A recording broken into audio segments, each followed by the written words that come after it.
Aujourd'hui, je vais vous présenter quelque chose que je n'ai encore jamais fait sur ma chaîne. Je vais réaliser 5 yaourts, enfin plutôt des crèmes dessert, et il y en aura vraiment pour tous les goûts, puisqu'il y en aura au chocolat, à la pistache, des flans, des tiramisu, que ce soit à la pâte à tartiner ou au spéculoos. Et pour les réaliser, j'ai conservé des pots, donc c'est des pots que j'ai achetés en supermarché, où dedans il y avait déjà des crèmes dessert. Et il y en a vraiment de toute taille, puisqu'il y en a des grands, des moyens et puis des petits. D'ailleurs, si jamais vous n'avez pas de pot, enfin que vous n'avez pas gardé ou conservé des pots en verre, vous pouvez toujours acheter ceux-là qui viennent de chez Amazon. Ils sont vraiment pas chers et se vendent par gros lot. Ça fait des années que je les ai et franchement, ils sont top. Toutes les recettes que je vais vous présenter dans cette vidéo conviennent soit pour 4 gros pots comme ceci, ou bien 6 pots comme ceci. Voilà, on va commencer par d'ailleurs les tiramisu cookies Nutella et vous allez voir, c'est vraiment une tuerie. Pour commencer la recette, je sépare 4 blancs des jaunes d'œufs. J'incorpore ensuite 120 g de sucre en poudre dans les jaunes, puis je bats la préparation jusqu'à que le mélange blanchisse et double de volume. J'ajoute 500 g de mascarpone et à l'aide d'une spatule, je mélange jusqu'à obtenir une pâte sans grumeaux. Je prends ensuite mon batteur électrique et je monte les blancs en neige. A l'aide d'une maryse, je les incorpore délicatement à la précédente préparation. Je récupère une poche à douille à embourron, puis je place la préparation à l'intérieur. Je récupère ensuite 200 g de cookies que j'émiette soit avec un mixeur, soit avec le dos d'un verre dans une assiette. Il doit vous rester des morceaux plus épais que d'autres.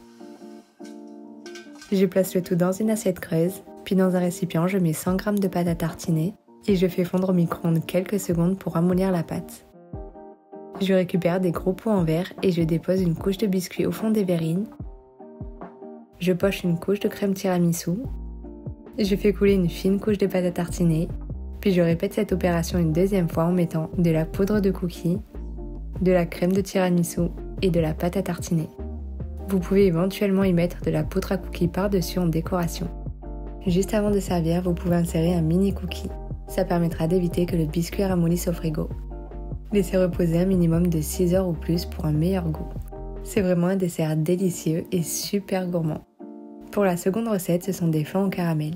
J'avais déjà réalisé cette recette dans une précédente vidéo et c'était vraiment un gros coup de cœur.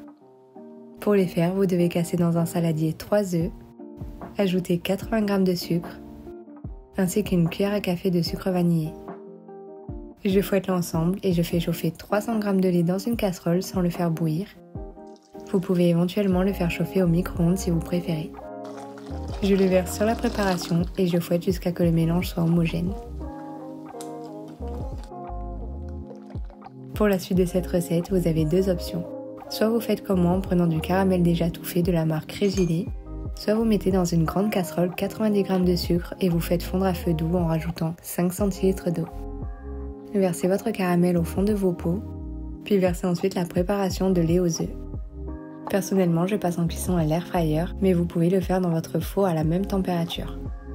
Je programme la cuisson pour 15 minutes à 150 degrés et les voici terminées. Une recette vraiment rapide et excellente. Vous pouvez les réaliser sans mettre le caramel en fond, la recette reste tout de même excellente. Je referme les petits pots et je les laisse au frais avant dégustation. Pour la troisième recette, je vais vous montrer comment réaliser ces crèmes à la pistache. J'ai tendance à les acheter déjà toutes prêtes, mais ce n'est vraiment pas compliqué à réaliser. Surtout si vous avez quelques pistaches chez vous ou de la pâte à pistache de chez Coro. Pour moi, ça tombe bien car je venais d'acheter 1 kg de pistaches. Alors j'en ai profité pour réaliser de la pâte à pistache moi-même. Rien de plus simple, vous avez simplement à mettre la quantité de pistaches de votre choix. Moi personnellement, j'en ai mis pour 100 g. Je les mixe avec une cuillère à soupe d'huile de coco et c'est plutôt très rapide. N'hésitez pas à râper les bords et mixer jusqu'à que votre pâte soit bien lisse et onctueuse. Je place ma pâte dans un pot puisque je ne vais pas tout utiliser. Puis je prépare ma crème en mettant 30 g de maïzena dans un petit bol que je délaye avec 100 g de crème fraîche liquide. Je fouette bien petit à petit, ça vous permettra d'éviter les grumeaux. Dans une casserole, je fais chauffer 400 g de lait avec 50 g de sucre ainsi que 50 g de pâte à pistache. Je fouette tout en chauffant la préparation et toujours à feu doux, j'ajoute rapidement la préparation de maïzena délayée. Je continue en fouettant tout en chauffant le mélange jusqu'à que la préparation épaississe. Je remplis les verrines et je laisse refroidir avant de les placer au frigo pendant quelques heures. Avant de servir, je concasse une petite poignée de pistaches et je les place par-dessus. Une très belle idée qui change des desserts chocolat-vanille. C'est un dessert vraiment léger et super bon, on s'est régalé. Pour la 4e recette, ça sera des liégeois chocolat-vanille. Et vous allez voir que c'est vraiment très simple à faire maison. C'est une belle crème de chocolat avec une chantilly à la vanille. Je commence par la crème au chocolat en versant dans un bol 20 g de maïzena et je délaye en ajoutant 150 g de lait petit à petit en fouettant bien pour ne pas avoir de grumeaux. Dans une casserole, je verse le reste de lait, soit 350 g, avec 20 g de sucre, ma préparation de maïzena et lait, et je termine en ajoutant 80 g de chocolat noir pâtissier ainsi que 70 g de chocolat au lait pâtissier coupé en petits carrés. Je mélange à feu doux jusqu'à que le chocolat soit bien fondu. Surtout ne portez pas à ébullition, sinon votre préparation de chocolat peut vite avoir le goût de brûler. Versez ensuite le mélange dans 4 verres à dessert moyens en les remplissant en 3/4. Laissez bien refroidir avant de les placer au réfrigérateur pour 1 à 2 heures. Pour la chantilly, rien de plus simple, vous n'avez qu'à mettre dans un bol 130 g de crème liquide entière, suivi de 65 g de mascarpone. D'ailleurs, les deux doivent être bien sortis du frigo pour avoir une chantilly bien montée. J'incorpore 20 g de sucre glace et un petit extrait de poudre de vanille qui vient de chez Coro. Je fouette jusqu'à faire une chantilly bien consistante. D'ailleurs, n'insistez pas trop car elle risque de grainer. Je la verse dans une poche à douille munie d'un embout cannelé, puis je dessine des cercles de chantilly de l'intérieur vers l'extérieur en faisant des jolis dômes de chantilly. Vous pouvez éventuellement décorer en grattant à l'aide d'un économe votre tablette de chocolat ou bien à l'aide d'un chinois verser un peu de cacao en poudre. Et regardez-moi la texture de cette crème qui est juste magnifique.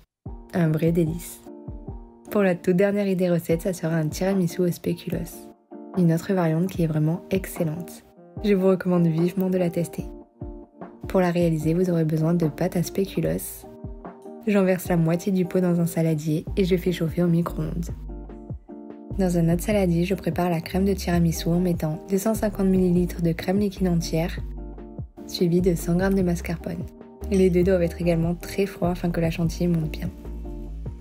Je la fouette jusqu'à qu'elle se forme bien, puis j'ajoute 3 cuillères à soupe de pâte à spéculoos fondue. Je continue les mélanges au fouet électrique.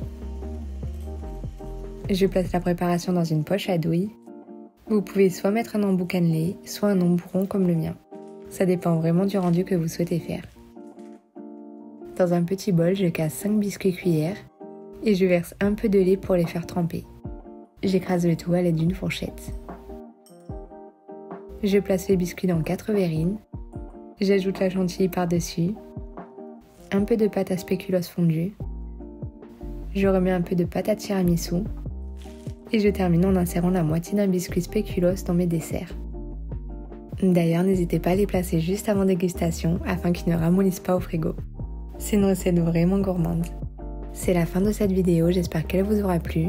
N'hésitez pas à mettre le pouce bleu et à vous abonner pour suivre toutes mes prochaines vidéos. En attendant, je vous fais des bisous.